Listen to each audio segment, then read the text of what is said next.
In this video, we're going to work on the ALEKS problem called predicting the location in a protein of a residue sequence. In this problem, we've got a protein, a representation of a protein that's been folded up into a tertiary structure. We've got 3 sequences of amino acids that are possibly embedded in this entire protein, and it's asking us to figure out where this particular sequence of amino acids might be located, referencing these kind of like purplish areas that are indicated by these lowercase letters A, B, C, D, E, F, G. So it's saying if we had this particular sequence of amino acids, could that sequence of amino acids be located in this area, or could it be located in this area?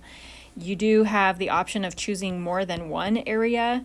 You also have the option of saying that this particular sequence of amino acids couldn't be in any one of these regions at all. To help you solve this problem, you're definitely going to want to look at a table of amino acids. I recommend opening up the table of amino acids that ALEKS has available to you in this portion over here. I've got ALEKS's table of amino acids pulled up on the side as a PDF, make it easier for us to access. Okay, so in this sequence of amino acids, in this first sequence of amino acids, the first thing that I want you to notice is that after every 3 amino acids in all of these sequences, we have GLY glycine. That is the tiniest of all of the amino acids, like a little guy right there. And this is an amino acid that is typically found at sharp corners, like 90-degree angles, located right there. Because it's so little, it's a good spot for where the structure or the sequence of amino acids could bend in a protein.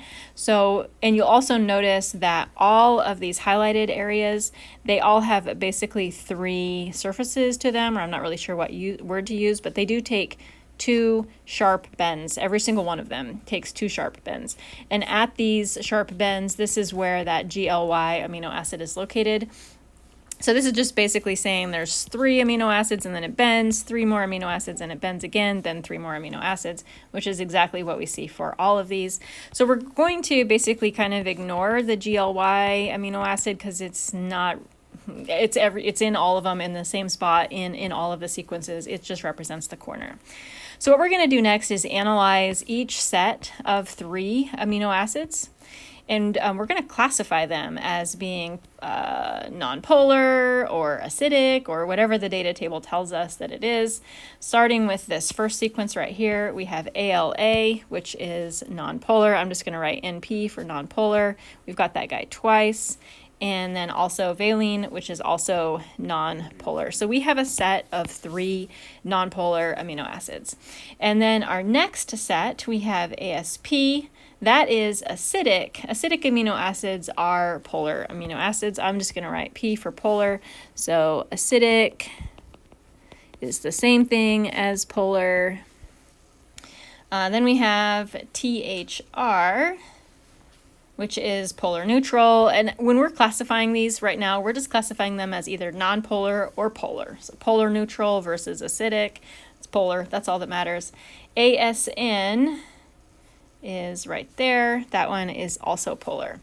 And then in our last set, we have LYS, that is basic. Basic amino acids are also polar.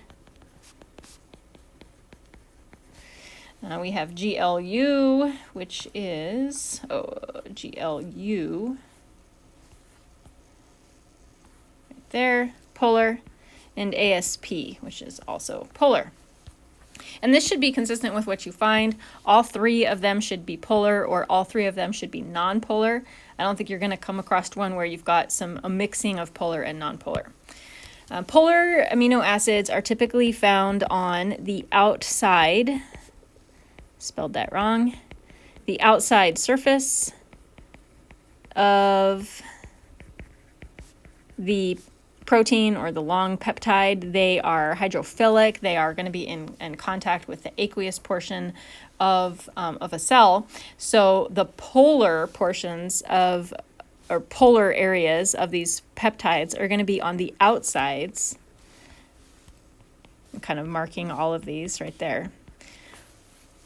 The nonpolar portions of these amino acids, nonpolar, they are going to be located on the inside of these proteins. So this portion would be nonpolar. This would be nonpolar. Right here, nonpolar. All of this is nonpolar. All of that, all of this, nonpolar. Everything on the inside is going to be nonpolar. And so what we're trying to do is match up this pattern of a nonpolar segment followed by a polar segment and a polar segment. Match up this pattern with this particular peptide right here. Now you do have to be careful with these. This is where the amino acids start and this is where the amino acids end, and you do have to follow it kind of like a maze following it through that pattern. So the first segment that we come to, segment A, is going to have a portion of polar followed by nonpolar followed by nonpolar, and that's the opposite of what we have. So we don't have a portion that would be in segment A. Segment B is all polar, polar, polar, and we don't have that either. We have nonpolar followed by two polars. Segment C is polar. Well, let me make sure I'm tracing in the right direction. Segment C is polar, polar, nonpolar. That's not what we have. That's also the opposite of what we have. So C is not right. Let's keep going. C is polar, polar, nonpolar. Then we have segment E is actually going to come next. That's kind of tricky. Segment E is going to come next, and it's going to be nonpolar, polar, nonpolar, which is not what we have. And then segment G is going to come next, and that's going to be nonpolar, polar, polar. That is what we have. So G is a possibility. We said no to C, we said no to E. Since we found one, we're going to say no to none of the above. Let's see, let's keep going. This guy right here, which I can't see because I wrote over the top of it, that's F. F is all nonpolar, and D is also all nonpolar, so we'll cross those out as well. So this first segment, first sequence of amino acids could only be found in G. Let's just practice one more just for the heck of it, just because this problem is kind of tricky. So again, we've got our areas, our three areas of amino acids. Let's classify them. This first one is going to be, looks like nonpolar. Tryptophan, leucine, and alanine, those are all nonpolar. And then we have another nonpolar segment, ILE, TRP, and LEU. And then our last segment, oh, looks like it's nonpolar again. So we've got three areas, all nonpolar. Where could that particular area be?